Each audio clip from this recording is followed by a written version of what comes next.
Venezuela went from being the fourth largest economy to be the country or one of the countries with the highest inflation, the highest crime, and actually the highest refugee crisis. When we talk about the Venezuelan regime, we're talking about a narco-state. They control a cartel and they use that to produce and traffic drugs around the world. Around 20% of the world's cocaine is produced in Venezuela. China has been sending money to Venezuela. Right now, Venezuela's debt to China is around $20 billion. And how do they pay that debt? Through oil. And welcome back to The Brief. We are joined today by a special guest, Franklin Camargo. Franklin is not only a friend, but he's actually a fellow PragerU personality, and he escaped communist Venezuela to come to the United States. And Franklin, I thought you would be an excellent guest for three reasons. One, you happen to be incredibly smart. But two, you also happen to be Venezuelan. And three, we happen to work right next door to each other. So it worked out really well. I want to first, before we get into Venezuela and before we get into communism, I want to ask you a question I should have asked you 6 months ago, which is how do I, as a white boy from the Bronx, pronounce your last name? You did it right. Camargo. That's perfect. Perfect. Camargo. Excellent. All right. Well, Actually, I'm going to allow you to pronounce it, not maybe in a perfect way, because honestly, I'm going to have some trouble with my pronunciation today. Okay. Good. Appreciate that. So let's get into it. If anyone is paying any attention to American political discourse, the number one foreign policy issue today is not Israel-Gaza, it's not Russia-Ukraine, it's actually Venezuela. Why is Venezuela in the news? Can you tell us what's happening in that country, and especially vis-a-vis the Venezuelan-American relationship, what's been going on since President Trump's re-election? Yes, so Venezuela has been on the news for multiple years. We already know that. Venezuela went from being the fourth largest economy, GDP per capita in the 1950s, to be a disaster, to be the country or one of the countries with the highest inflation, the highest crime, and actually the highest refugee crisis. Wow. However, what happened in the last 6 months? What happened in the last 12 months? Well, the administration that took power actually recognized the nature of the Venezuelan regime. When we talk about the Venezuelan regime, it's not just a government that violates human rights. It's not just a country that implements socialist policies and that have created an economic crisis. No, of course it does that, but it does way more. When we talk about the Venezuelan regime, we're talking about a narco-state. What does it mean, a narco-state? Well, it means that those who are in power, those who are, yes, Nicolas Maduro, the president, by the way, in a very illegal way, or those who control Congress, those who control the Supreme Court are also narco-terrorists. They control a cartel, which name is Cartel de los Soles, and they use that to produce and traffic drugs around the world, especially the United States of America. Let me give you a data so we can actually understand what it means. In Venezuela, around 20% of the world's cocaine is produced there. Around 20% of the world's cocaine is produced in Venezuela. So what the current administration is doing is, wait a minute, there is a country, there is a narco regime, there is a narco state that is less than 3,000 miles away from us, from Florida. I think we should fight back, right? Not just because they are an illegal government, not just because we don't like their policies, not just because they oppress Venezuelans, it's because they are attacking us. And let me tell you, I actually think it is America first to protect your borders. It is America first to protect your citizens. And the way to do it is to try to fight the Maduro regime, who's been attacking the US population for quite a long time. So there's a lot to unpack in that answer, but one thing I want to focus on is you said he is an illegal president and it's an illegitimate government. What do you mean by that? Nicolas Maduro took over the presidency of Venezuela after Hugo Chavez. Educate myself, educate our listeners. What do you mean when you say it's not a legitimate government? So I'm going to try to make it as short as I can. But once Chavez won the election in 1999, I was only 1 year old, by the way, only 1 year old, he changed the constitution. And once he changed the constitution, he was able to accumulate power over the years. Now, he passed away in 2012, and Maduro replaced him immediately. No, he actually passed away in 2013, officially. But there are rumors that he died way before that because he didn't speak to the people. He didn't provide any interviews. He did nothing. He disappeared for 6 months.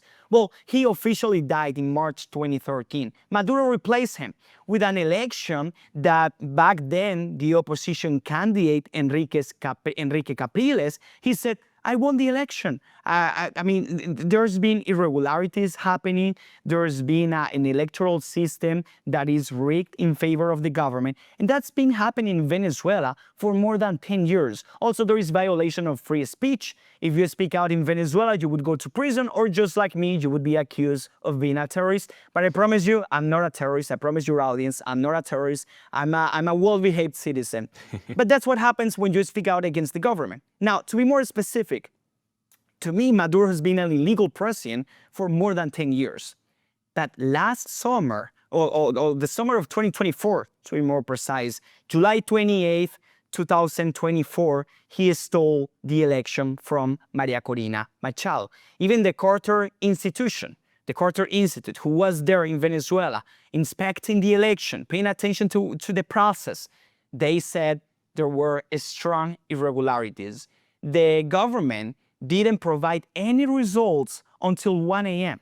And when they went out, they said at 1 a.m. the day after, we were hacked by the Macedonian government.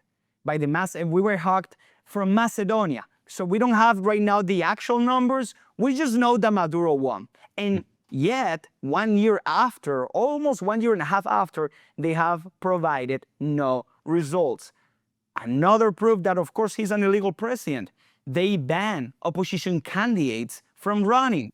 Maria Corina Machado, who is the leader of the opposition, and she actually won the Peace Nobel Prize just a few weeks ago. And by the way, she thanked President Trump. She said, Trump deserves it, and thank you for everything that he's been doing. I thank him for everything that he's been doing. Maria Corina Machado was banned from being the candidate. Why? Because the regime didn't allow her, because the regime didn't want her to be a candidate. So in Venezuela, there are not democratic tools to actually remove the government. This is also important because we're at a time that we have been talking about regime change. And regime change, to me, changing the government or actually removing Maduro from office wouldn't be a regime change, would actually be an action to put in place the Constitution, the law, and the will of the Venezuelan people in power again. So let's go back to Machado thanking President Trump, saying that you really deserve this Nobel Peace Prize, not me. And they decided to dedicate it to President Trump because he deserves it. Because not only has he been involved in only a few months in solving 8 wars, but his actions have been decisive to have Venezuela now at a threshold of freedom after 26 years of tyranny. Why would she be thanking him? What has President Trump been doing vis-a-vis the Maduro government and the Venezuelan people in his second administration that the Nobel Prize winner believes that it's her obligation to actually thank the American president? I state this while being 100% sure, no doubt at all. I support Trump because of his border security policy, because of his tax policy, there are many reasons. I'm America first. I escaped Venezuela, but I put America first. My loyalty is to this country that opened its doors to me. It's not to Venezuela, a country that I was born in and I deeply care about. But my loyalty and my priority is America. I support Trump for multiple reasons, and Venezuela doesn't come first or second. I have to be 100% honest. But even when I say this, I also have to say that no one outside of Venezuela, of course, has done more for the freedom of Venezuela than Donald J. Trump. Not just because he has put on the table the topic of Venezuela, but because he has also taken actions about it. And Maria Corina Machado, she recognized that. You know what the former administration did? They freed one of the worst corrupted Venezuelans that worked for Maduro, Alex Saab. He actually lifted sanctions, not to help the people of Venezuela, but to actually enrich Venezuelan politicians, the Venezuelan government. So Trump recognizes the nature of the Venezuelan regime. We've been talking about Tren de Aragua for a while, right? Because criminal gangsters, they came to the United States illegally to sell drugs, to kill Americans, to kill young girls, to rape young girls. Laken Riley, we know about this case in Georgia. Who killed her? Who abused her? Jose Barra. He was a Venezuelan illegal alien. He was part of Trindoragua. So when you fight the Venezuelan regime, when you fight Nicolas Maduro, you are fighting Trindoragua. You are fighting those who came to America to cause damage, to create chaos, to kill, sadly, American citizens. So let me push back then, because you're talking about, you won't use the term regime change, which I can understand, but you are talking about American involvement. Speak to the young people in the United States who grew up only knowing American entanglement in foreign wars, whether it's in the Middle East, whether it's sending $300 billion to Ukraine to fight Russian aggression. Why is this something that America should involve itself with? Yes, two things. First, I think a rational foreign policy is a foreign policy that understands that, sure, America should be focused about our own issues without being the police of the world, but you should also be concerned about those countries who are attacking you, especially when those countries are even close to you. And that goes to my second point. James Monroe, 5th President of the United States, the Monroe Doctrine. America is for Americans. When we're talking about Venezuela, it is a country that sure it has the largest oil reserves. It is a country that has been attacking the US, but it's also a country that has been deeply involved with China, Iran, Russia. How? Russia has sent equipments, military equipments to Venezuela. Wow. China has been sending money to Venezuela. Right now, Venezuela's debt to China is around $20 billion. And how do they pay that debt? Through oil. Wow. And also we need to mention Iran. There is intelligence from Iran in Venezuela. It is really in the U.S. interest to have a regime that is attacking you, that is sending you criminals, that is sending you drugs, and that is less than 3,000 miles away from you, and that has Russian equipment, military equipment. It has Chinese money, and it also has Chinese intelligence. It is really in U.S. interest to just say, you know what, we shouldn't be concerned about that. No, you should. Now, what is the way to act? Maybe you shouldn't. Of course, you shouldn't risk any American lives. I do not support just sending American troops underground in Venezuela to fight a war for weeks or months. I do not support that. Again, I'm America first. But you could do very specific attacks targeting those who are in charge of those actions that are harming U.S. citizens. And that's exactly what we have been seeing for a few weeks. In the last 2 months, there has been more than 15 airstrikes, attacks on Venezuelan narco boats. And I think that's the right path. You should do that because you are protecting American citizens. You are protecting American lives.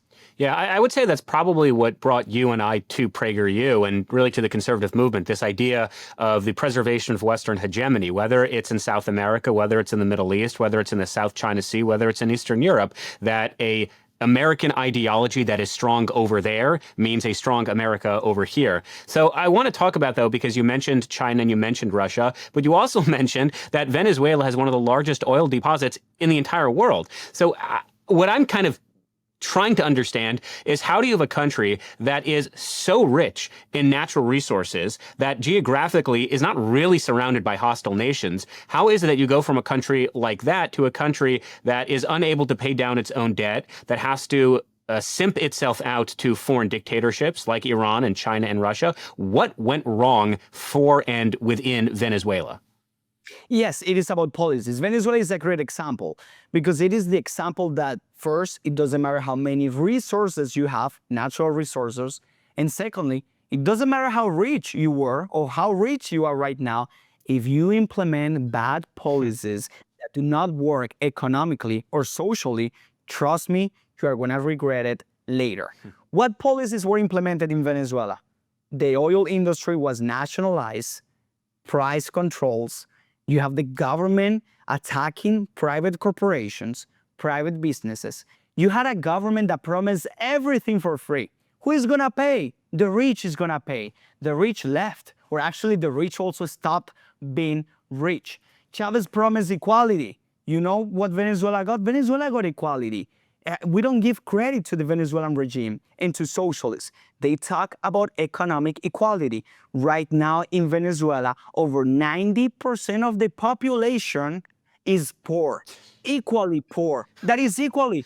Of course, we have to ignore the ruling class, those in power, those are extremely wealthy, they're extremely rich, but leftists do not pay attention to that. They actually care about going after those who create value. So yes, Venezuela was destroyed by socialist policies. Right now, New Yorkers, they are listening a lot about government-run grocery stores. We had that in Venezuela. It was called Abasto Bicentenario in Spanish. We also had a government freezing rent prices. What happened?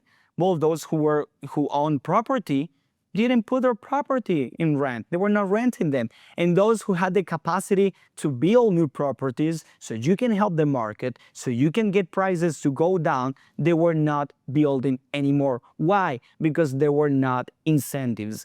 Now, this is not even just about Venezuela. It happened in Cuba. It happened in the Soviet Union.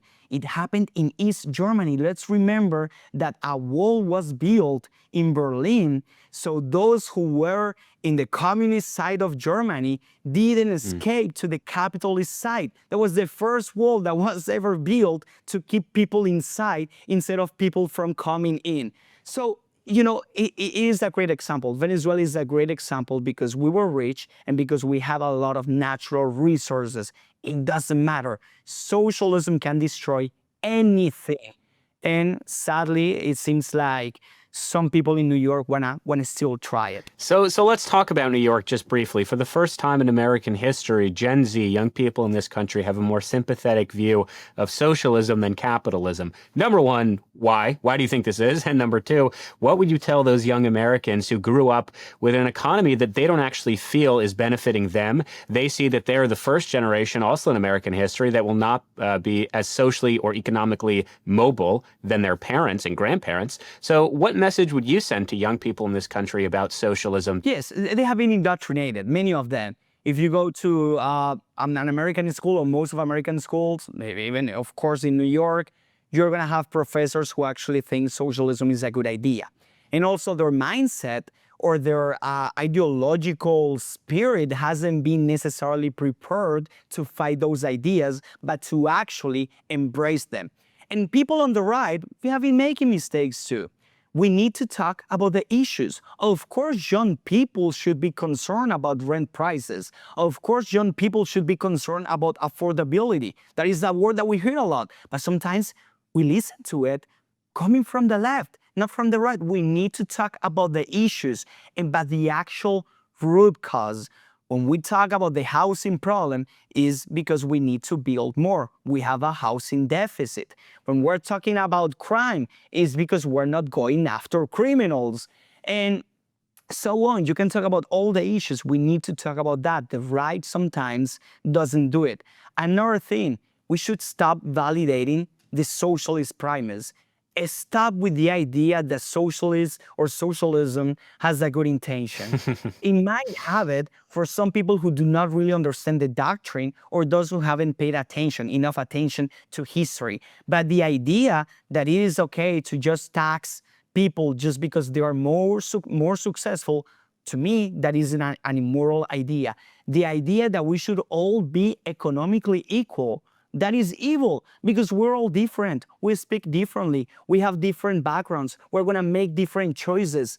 If we're all going to be equal, it's because we're going to have a government forcing us, using force, the monopoly of force to equalize us. And that is also evil and it is immoral. And we need to say that. Stop validating socialism because when you validate socialist intentions, you're also validating the ideology. Young people are going to be like, well, even people on the right say that socialism doesn't work, but it has good intentions and it seems nice in theory. Well, let's try one more time because it has good intentions. So if we try one more time, it might work. No, stop doing that.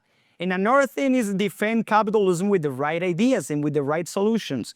The problem, America is an amazing country. It's the greatest nation on earth. Of course, it's not a perfect country. We have a lot of issues. But most of the economic issues is actually a result of statism and a result of leaving behind those free market ideals. New York has been implementing progressive policies for decades, and they have trouble, they have some issues, they have problems. Of course they have problems because they have been implementing progressive policies. So you need to do exactly the opposite. So that's one of the many reasons. What would I say to a young person who supports socialism and is embracing socialism? That it is an idea that doesn't work, that he's gonna regret it one way or the other. And we also, people on the right, we need to be prepared, because when those ideas do not work and when they deliver horrible results, they're gonna say that it wasn't about the ideology, it was more about the person. It was about corruption. It was about the context. It was about the specific politician that took those ideas in place. And we need to be prepared to fight back, because we cannot tolerate more excuses. Socialism doesn't work. It doesn't matter who implement those ideas. It doesn't matter the context. It doesn't matter the country. It doesn't matter the city. It doesn't work, but we need to be ready to fight, because sometimes we're just too defensive. We need to attack. So very briefly then, can you just describe, 30 seconds or less, what does it look like in Caracas? Are there long lines for bread? Is there enough fuel every day for your car? What is the average experience for someone living in Venezuela today under this regime and this ideology that you have so clearly articulated is something that is not in the best interest of most peoples? So just to put it into perspective, in Venezuela, over 90% of the population earns less than $5 every day. Wow. If you're a doctor, you went to college, you worked hard, so you might work at a hospital. We have free healthcare, by the way, no medicines, no beds, but at least no one pays the price for it. So if you're a doctor, you might be able to make $50 per month, but it's still a very miserable condition and very miserable situation. And by the way, it's not a consequence of sanctions and US intervention. No, the Venezuelan collapse started way before the sanctions took place. It is a result of policies. It is a result of having a big government that controls society. You don't want to be like Venezuela. You don't want to be like Cuba. You don't want to be like the Soviet Union. America is the greatest nation on earth because of the ideas that founded this country. Those ideas are not big government. Those ideas are not free stuff. Those ideas are the right to pursue your own happiness. You work hard, educate yourself, and ask for nothing more than your right to life and liberty. Well, Franklin, this has been incredibly insightful. I learned a lot, including that we are the same age. I was also 1 year old in 1999. And before I let you go, I have one last pressing question.